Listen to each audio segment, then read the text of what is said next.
Rome. Even today, that single word commands respect across the pages of history. This ancient empire gave birth to countless marvels, but one structure rises above them all, a symbol that has outlasted empires, wars, and time itself. We're talking about the Colosseum. Picture this: a massive stone giant engineered with such precision that it still leaves us speechless nearly 2,000 years later.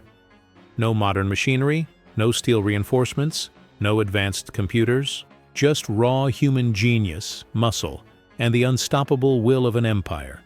This wasn't just built to impress crowds, it was designed to showcase Rome's absolute power, to cement an emperor's legacy in stone for all eternity.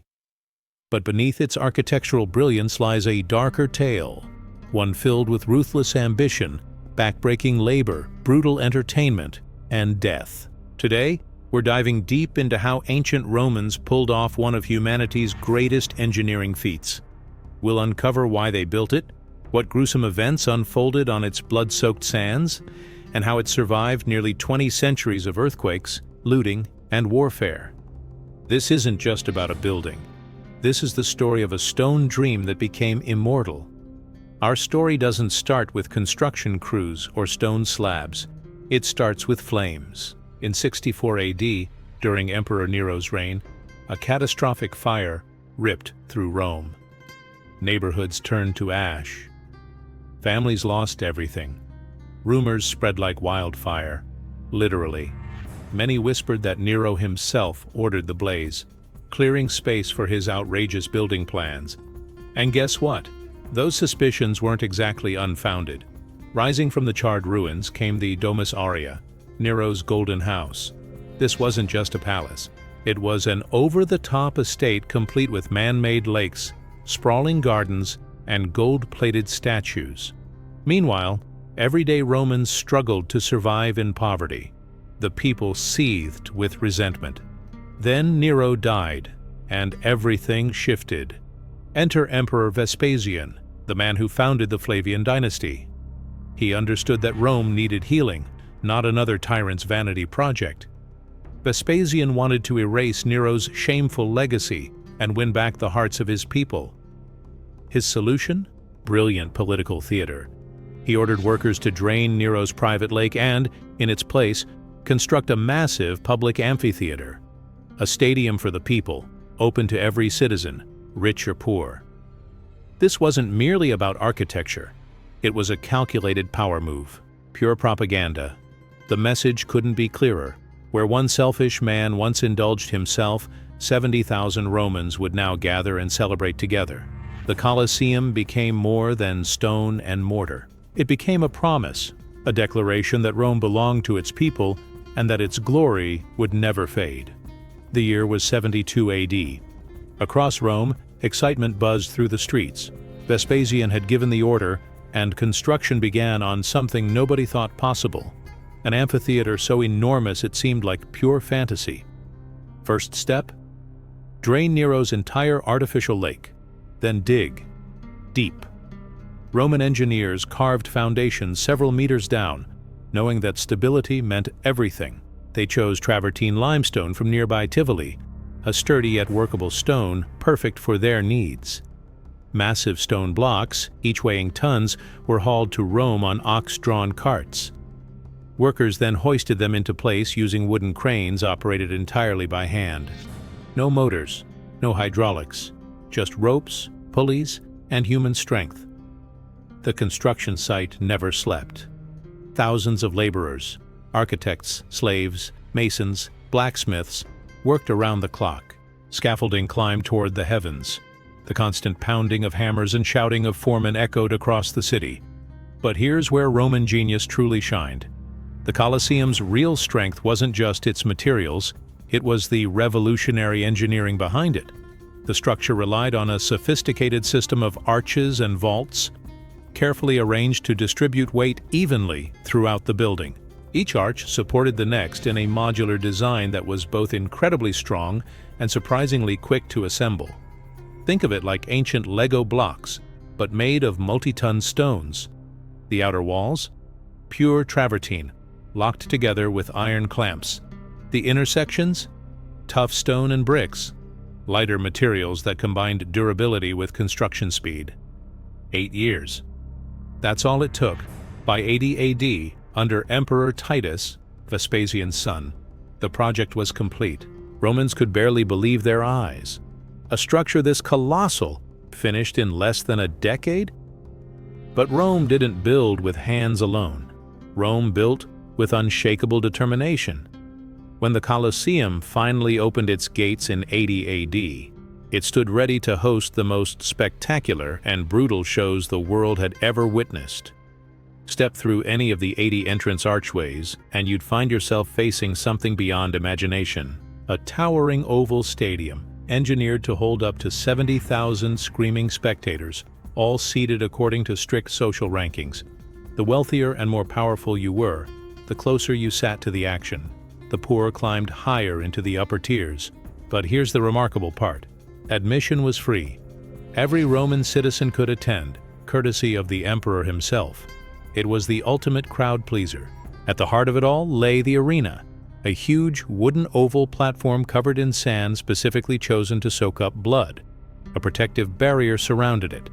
Beneath your feet, hidden from view, sprawled the hypogum, a complex maze of tunnels, cages, storage rooms, and mechanical lift systems that transformed the Colosseum into an ancient special effects machine.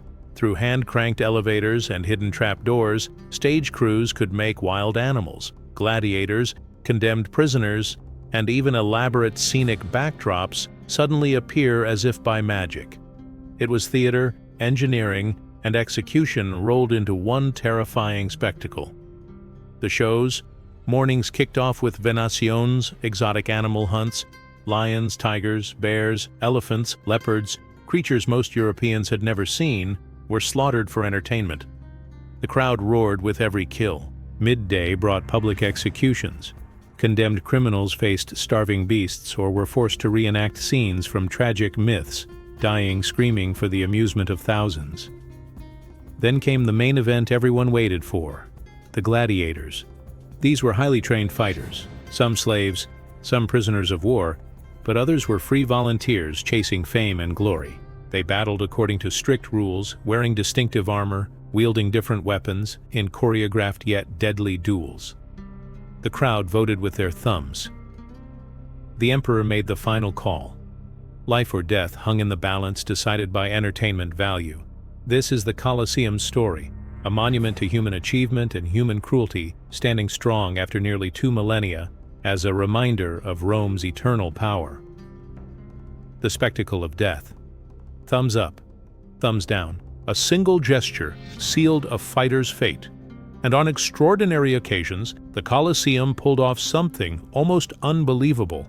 The entire arena floor was flooded, turning the battleground into an artificial lake for full-scale naval battles called naumachii, real ships, staged warfare, thousands of spectators watching in absolute awe. This wasn't merely entertainment, it was psychological warfare. By giving citizens bread and circuses, emperors kept the masses happy, distracted, and fiercely loyal. Inside the Colosseum, Rome revealed both its most savage instincts and its genius for showmanship, engineering genius. At first, the Colosseum's sheer size takes your breath away. But look closer, and you'll discover the true brilliance of Roman engineering. The structure stretches roughly 620 feet long and 512 feet wide. It originally stood nearly 160 feet tall, about as high as a modern 17-story building. It was the largest amphitheater the Roman Empire ever constructed. In fact, it remains the biggest ever built in human history. 4 stacked levels form the exterior, each decorated with columns styled in Doric, Ionic, and Corinthian orders. Beautiful, yes, but the real magic happened inside. The Colosseum functioned like today's modern stadiums, smooth, safe, and remarkably efficient. 70,000 people could enter and exit within minutes, thanks to a brilliant system called vomitoria. No, not what you're thinking. These were strategically placed passageways and radial staircases that controlled crowd flow like clockwork. Every section had its own numbered entrance carved right into the stone. Sound familiar? We still use the same system in stadiums today. The seating area, called the cavea, was strictly divided by social class. Down front, closest to the blood and action, senators, consuls, and wealthy elites. Mid-level seats went to knights and respectable Roman citizens. Way up top sat women, former slaves, and common folks. Everyone had their place. Even in entertainment, Rome enforced its hierarchy. Above the highest tier, a ring of wooden beams supported the velarium, a massive retractable awning operated by experienced sailors from Rome's naval fleet. It shaded sections of the crowd from Italy's brutal summer sun, turning the arena into a comfortable open-air theater. And the details didn't stop there. Internal corridors, water storage tanks, equipment warehouses, reserved seating for religious officials, dedicated rooms for performers. The Colosseum wasn't just an entertainment venue, it was a flawlessly designed machine where every stone served a purpose, every space calculated to impress and to endure. Behind every block of the Colosseum hides a fascinating secret. This wasn't simply an amphitheater. It was a masterpiece of innovation, symbolism, and sensory overload. Think about the atmosphere, the smells, the sounds. Romans burned perfumes and incense throughout the stands to mask the stench of blood and death. Musicians, flutists, trumpeters, drummers provided dramatic soundtracks to the violence below. Every single detail was engineered to assault the senses and keep the crowd on the edge of their seats. And then there's the name itself. Legend says Colosseum doesn't actually come from the building. It comes from a massive statue that once stood nearby, the Colossus of Nero, towering over 100 feet high. The statue eventually disappeared, melted down or destroyed, but the name stuck. And so did the mystique of a place where reality outshined even the wildest imagination. But even giants crumble. When the Western Roman Empire collapsed, the Colosseum's glory faded with it. By the 5th century, the Great Games had ended. The last gladiator battles happened under Emperor Honorius around 404 AD. Then, silence. The spectacles became too expensive. Society had shifted. Christianity was spreading rapidly, and church leaders condemned the bloodthirsty entertainment as barbaric and immoral. The Colosseum lost its purpose and began its transformation.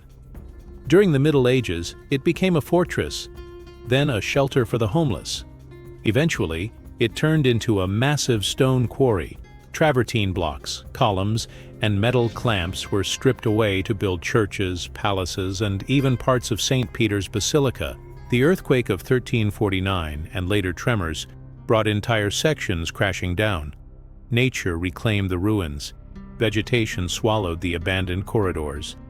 By the 16th century, rare plants flourished inside the crumbling walls, turning it into an unlikely site for botanical research.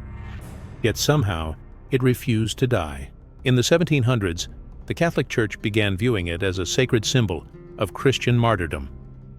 Popes established a Stations of the Cross pathway through the ruins, planted a cross at its center, and banned further looting. Preservation efforts finally began. The 1800s brought even deeper meaning. As Italy unified during the Risorgimento, the Colosseum became more than a religious monument. It evolved into a national treasure, a symbol of Italian identity and pride. Restoration projects followed. Archaeological studies intensified. Safety measures were implemented. Stone by stone, century by century, the Colosseum was saved. Today, the Colosseum ranks among the most visited landmarks on Earth. Millions walk through its ancient arches every year. They snap photos. They study its history. And often without realizing it, they breathe the same air that once carried the smell of dust, iron, roaring crowds, and absolute power. The Colosseum has survived wars, earthquakes, thieves, and time itself. Not because it's made of stone, but because it's built from history. The Colosseum is more than a monument. It's a silent witness to everything Rome once was, a stage for both glory and brutality, genius and domination. Every stone whispers a story, every archway echoes with distant voices, thunderous applause, and anguished screams. Built to impress, survived to remind us. Today we stand outside, gazing up with respect and wonder. But if you step inside and listen closely, you might still hear the restless murmur of the crowd, the clang of a fallen shield, the roar of a hungry lion. The Colosseum isn't ancient. It's eternal.